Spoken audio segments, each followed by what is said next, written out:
Au nom du Père et du Fils et du Saint-Esprit. Amen. Mon Seigneur et mon Dieu, je crois de tout mon cœur que tu es ici, que tu me vois, que tu m'entends. Je t'adore avec profonde révérence. Je te demande le pardon de mes péchés et la grâce de faire avec profit ce moment de prière. Marie, ma Mère Immaculée, Saint Joseph et mon ange gardien, intercédez pour moi. Aujourd'hui, l'Euro 2024 débute. Un grand tournoi qui voit s'affronter les meilleures nations du foot de l'Europe. Et voilà, on est, en tout cas en France, tous derrière nos bleus.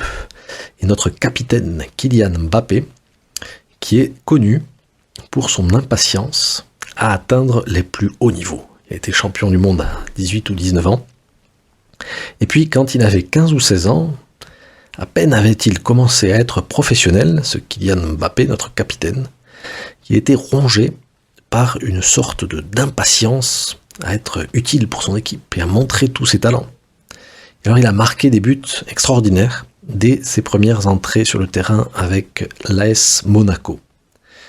Il a très vite fait ses preuves et il aurait pu devenir encore plus rapidement un titulaire indiscutable de son équipe. Mais son entraîneur avait un petit peu trop peur de l'exposer ou de renverser un peu l'ordre établi. Et alors, il était un peu timoré, son entraîneur. Il ne voulait pas renvoyer les plus âgés sur le banc des remplaçants, alors que ce jeune arrivait à peine. Et donc, l'entraîneur disait à Kylian Mbappé qu'il était encore trop jeune pour être titulaire, ce qui mettait en rogne Kylian Mbappé. Il disait, mais si j'ai le niveau, si j'ai fait mes preuves, pourquoi tu continues à me mettre sur le banc des remplaçants ? Et c'est alors qu'il a prononcé cette phrase devenue virale et mythique, que répètent beaucoup de mes élèves dans la cour de récréation, là où je suis aumônier. « À moi, tu me parles pas d'âge », disait Kylian Mbappé à son entraîneur. « À moi, tu ne me parles pas d'âge. » C'est pas une excuse. Mon âge n'entre pas dans les critères pour me faire jouer ou ne pas me faire jouer. La valeur n'attend point le nombre des années, comme dit le proverbe.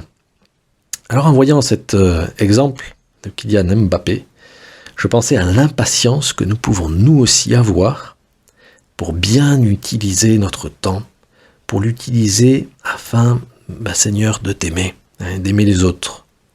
Aucune excuse n'est valable pour repousser notre entrée sur le terrain de l'amour, mon Dieu, pour notre titularisation sur le terrain de la lutte pour aimer.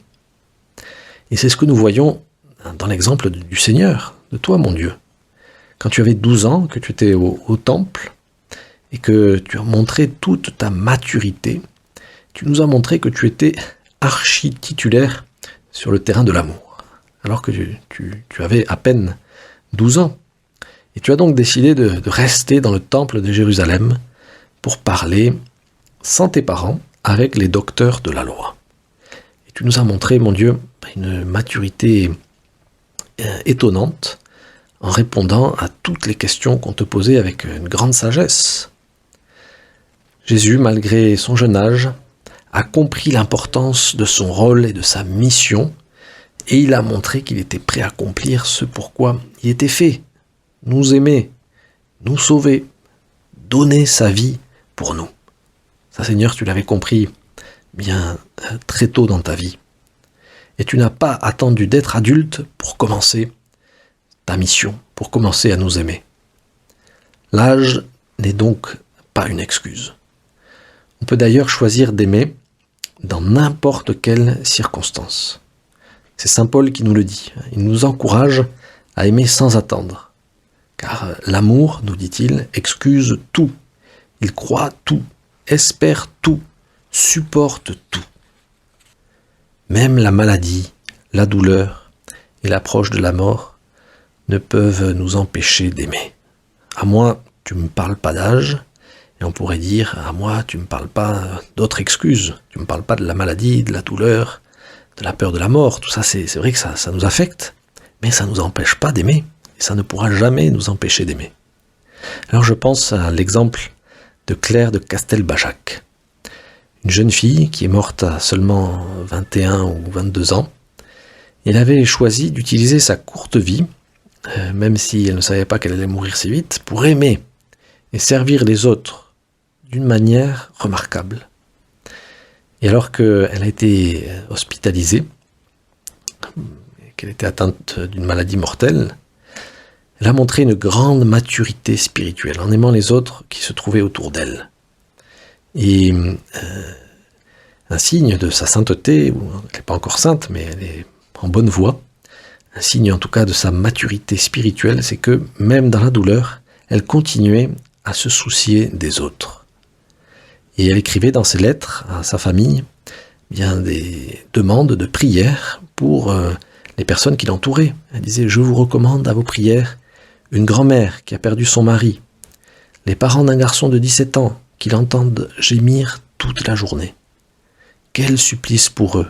dit Claire, compatissante. « Et je vous confie aussi un garçon de 14 ans qui semble beaucoup souffrir. Et enfin tous les autres malades de l'hôpital qui n'ont pas la force de Dieu. Je vous embrasse comme je vous aime. Claire. » Voilà, Seigneur, un bel exemple d'une jeune fille qui a su aimer, qui a su utiliser sa courte vie pour aimer. Même si sa vie a été brève, elle a été intense en amour. Alors Seigneur, ces exemples, et l'exemple de Jésus lui-même, nous montrent que l'amour n'attend pas. Nous sommes appelés à aimer dès maintenant. Caritas Christi urget nos, continue saint Paul. La charité du Christ nous presse, n'attend pas. Voilà Seigneur l'amour dont nous sommes capables. Un amour continu, un amour immédiat, maintenant, aujourd'hui. Un amour qui n'attend pas le moment idéal, le moment parfait, mais un amour qui crée le moment parfait. Un amour qui n'attend pas d'avoir les bonnes circonstances ou la bonne ambiance. Et un amour qui crée la bonne ambiance, qui crée les circonstances. Des circonstances justement pleines d'amour. En ce mois de juin, nous fêtons le Sacré-Cœur du Seigneur et le cœur immaculé de Marie. Alors Seigneur, que le cœur de ta mère, que ton cœur nous aide à nous surpasser en amour, à être les premiers en amour. Saint José Maria disait ceci, que tu sois le dernier en tout et le premier en amour, que nous soyons les premiers en amour. Et nous encourager en nous disant qu'il fallait nous hâter d'aimer. Hâtons-nous d'aimer, hâte-toi d'aimer. De moi, Seigneur, alors à ne pas trouver de fausses excuses.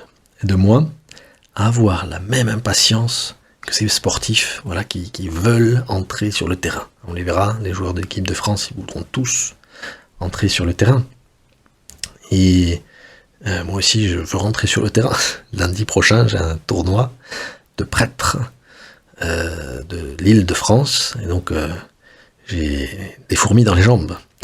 Et Seigneur, que nous ayons tous des fourmis dans les jambes pour aimer de tout notre cœur aujourd'hui, maintenant.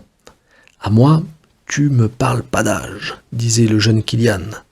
À moi, tu ne me parles pas d'âge, aussi disait au fond la petite Thérèse de Lisieux, quand à peine 14 ou 15 ans, elle était déjà toute décidée à se donner au Seigneur, et qu'elle était capable déjà de folie d'amour. Par exemple, quand elle a donné son petit bracelet d'or pour qu'il soit fondu et serve à la confection d'un ostensoir dans la basilique de Montmartre, et un ostensoir qu'on peut maintenant voir et qui contient l'hostie sainte.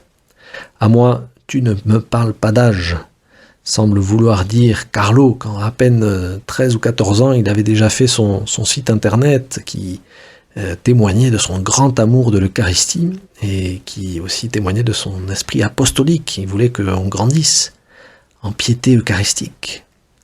À moi, tu ne me parles pas d'âge. Ça marche aussi, Seigneur, quand on est plus âgé. Voilà, parce que l'excuse de notre vieillesse, parfois, nous empêche ou est un prétexte pour commencer et recommencer dans l'amour. Alors que même à 80, 90 ans, on peut être capable de grandes journées d'amour. Et le bon larron nous prouve ceci, que même jusqu'au dernier moment, on peut se convertir, on peut recommencer. Aide-moi, Seigneur, et je le demande spécialement à ton Sacré-Cœur, aide-moi à aimer.